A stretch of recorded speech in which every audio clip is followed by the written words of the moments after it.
Hey, it's been a while.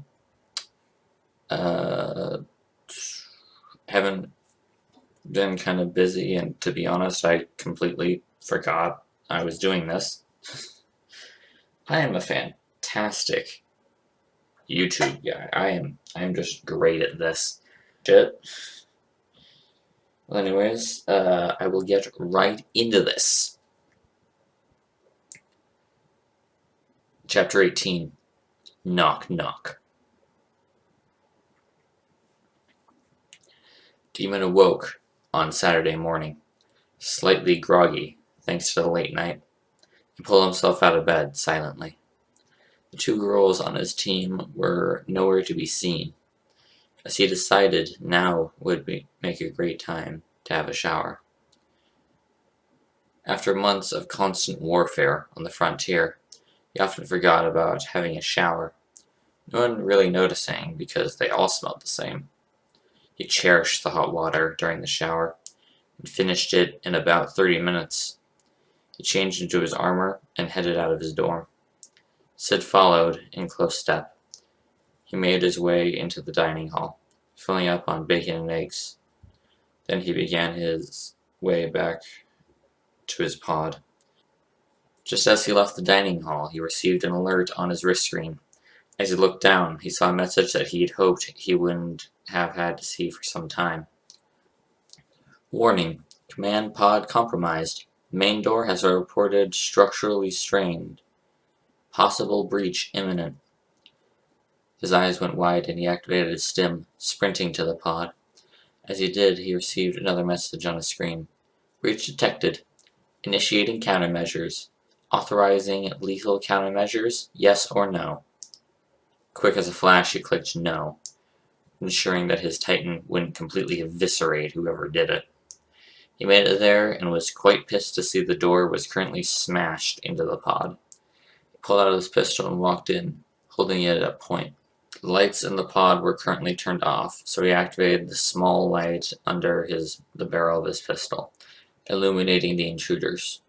When he saw who it was, he mentally facepalmed and put his pistol in his holster. Yang and RWBY were being held by his Ogre Titan, struggling in its powerful grip. Rosalie and Kira were being held by his support Atlas grip, looks of terror strewn on their faces. Finally, Weiss and Blake were held up by the grips of the Strider Titan, Weiss shouting constant insults at Yang. May I ask why you decided it would be a fun idea to bust into my pod? I'm talking to you, RWBY. She shied away, but Yang answered for her. She said you had more giant robots, so we went to find them. So you broke into my pod without even asking for my consent? Yep. He groaned and pressed a couple buttons, releasing the girls from the grips of the giants. Then he turned the lights on to the pod, lighting up the entirety of everything that was there. When they actually saw the other giants that had grabbed them, all their jaws dropped. RWBY's eyes instantly looked at the colossal scythe sitting next to the Strider, and Demon swore she cried again. He smiled and pressed a couple buttons on his wrist screen, activating the voice command module. Initiate full AI startup on Titans B through D. The sound filled the command pod that resembled that of a jet engine starting up before the AIs installed in the 3 Titans activated. Vanessa looked down at the 6 girls to the pod before turning to Demon. Sir, I thought your orders were that no one would be able to enter the pod. Well, rewrite that order. Give these girls Bravo priority access. Understood, Vanessa chimed, turning to the girls to address them. Hi everyone, my name is Vanessa, and I'm usually one of... Understood, Vanessa chimed, turning to the girls to address them. Hey everyone, I'm Vanessa, and I'm usually the one who keeps Demon in line and cleans this place up for him. Yang turned to Demon with an almost offended look on her face. You seriously make a giant robot clean after you? No, that would be mean. She volunteers.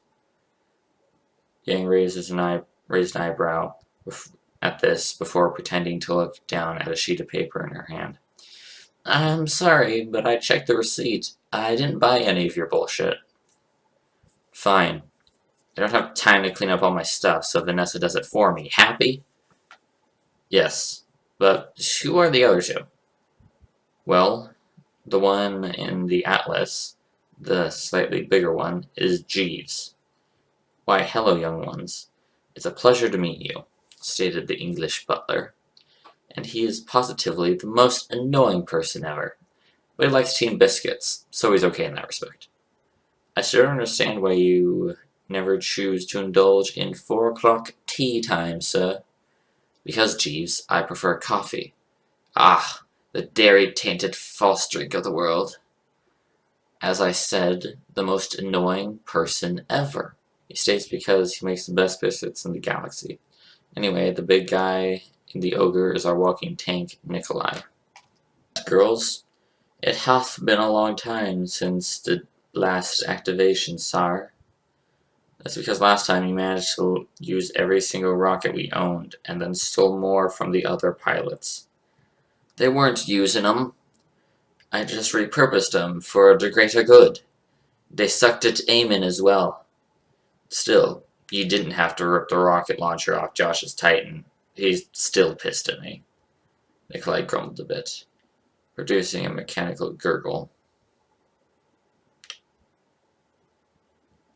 before moving his massive body over to the weapons area and began inspecting the missiles and rockets sitting on the racks.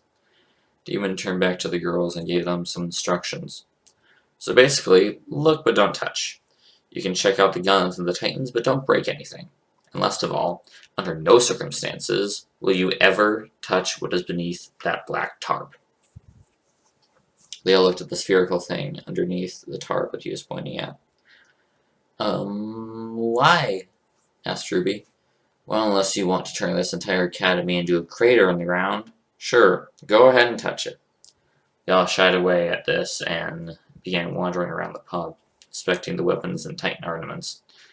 Yang was currently trying to lift a giant 40mm cannon, struggling to hoist the gigantic weapon, until Nikolai just laughed and picked her up, showing her how the cannon worked. RWBY was talking to Vanessa, both of them discussing how awesome having a scythe was. Weiss was inspecting the specters as they sat on their racks, trying to inspect the inner workings. Blake was having a nice conversation with Jeeves, as they both drank tea and ate biscuits. Wait, where the hell did they get those? And how the heck is Jeeves drinking that? Demon shook his head, breaking his train of thought, and went back to seeing what everyone else was doing. Kiera was currently looking over the weapon mod table, seeing what she could add to her Kraber AP. Rosaline, however, was inspecting his space parkour kits and pilot gear. Demon, how come we don't get this pilot gear? Rosaline complained. Oh, I kinda forgot about that stuff.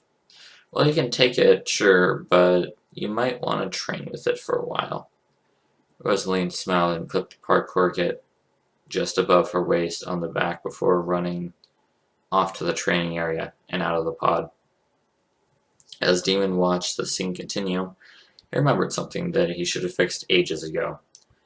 He turned and faced his Titan, the one with only one arm. He shook his head before grabbing his welding torch and walking over, beginning to reattach the arm. Until midday, the group stuck in the pod, Demon actually managing to fix the arm, and they all left for lunch.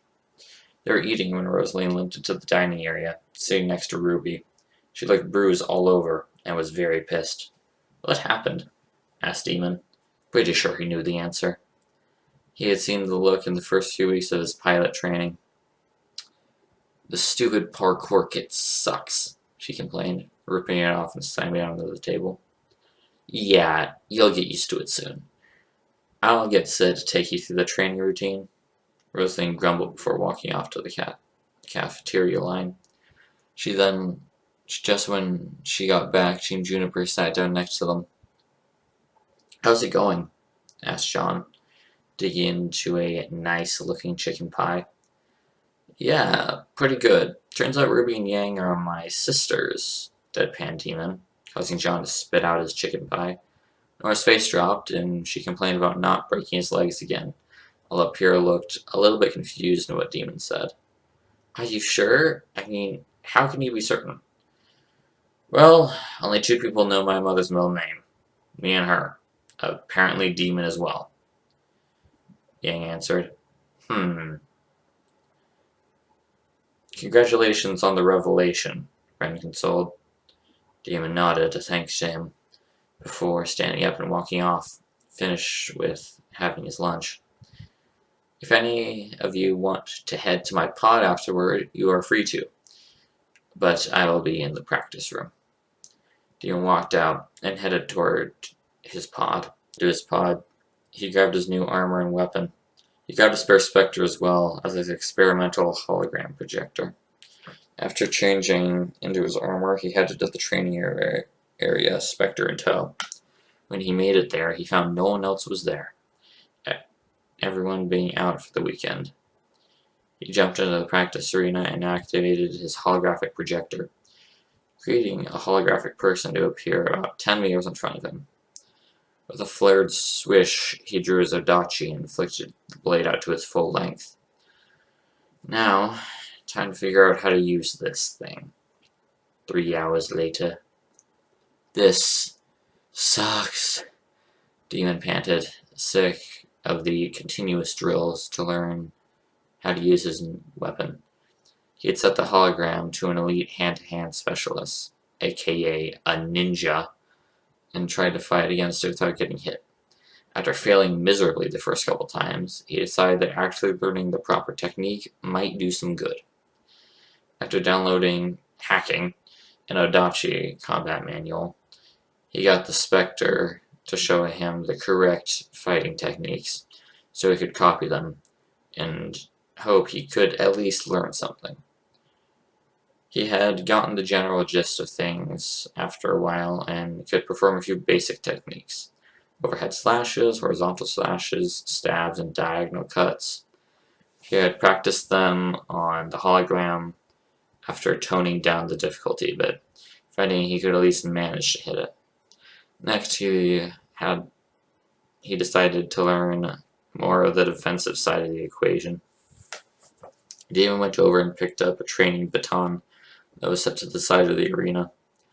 Slightly confused as to why they would have them when students could literally survive sniper bullets to the head, and tossed it to the Spectre. The machine caught the implement, and Demon set it to offensive mode, making sure it wouldn't kill him. He cheated a bit for the first few minutes, setting his head to show him where he should block or parry each strike, and was successful throughout the time. After he thought he had gained at least a bit of basic knowledge, he turned off the assist and began to do it with just his eyesight. He got hit a few times, but eventually gained the hang of it and could effectively block and parry. As a final bit of training, he changed the Spectre to full combat mode, allowing it to be able to kill him. It dropped the baton and pulled out a large bowie knife out of his backpack. Where the hell did he get that from? It marched toward him and began combat. He blocked the strikes efficiently, having the strength to challenge the artificial strength of the Spectre. Eventually, the program and the Spectre analyzed the pattern of his defense and got a strike through. It was aimed directly at his throat, the small part that had little armor just below the mask and above his chest plate. Luckily, his aura stopped the blow, but Demon was still pissed that it had managed to get through. It was a rage-filled strike. Demon swung his Odachi in a strong diagonal stroke, something that the Spectre was not prepared for. It tried to block the stroke with its knife, but the Odachi just sliced clean through the military-grade steel. It continued through and made a clean cut, right from its shoulder to its left hip, slicing through the Spectre like butter. His eyes blinked for a few seconds before shutting completely off. Demon looked down at the blade, new respect for the blade being born. Well, that was unexpected.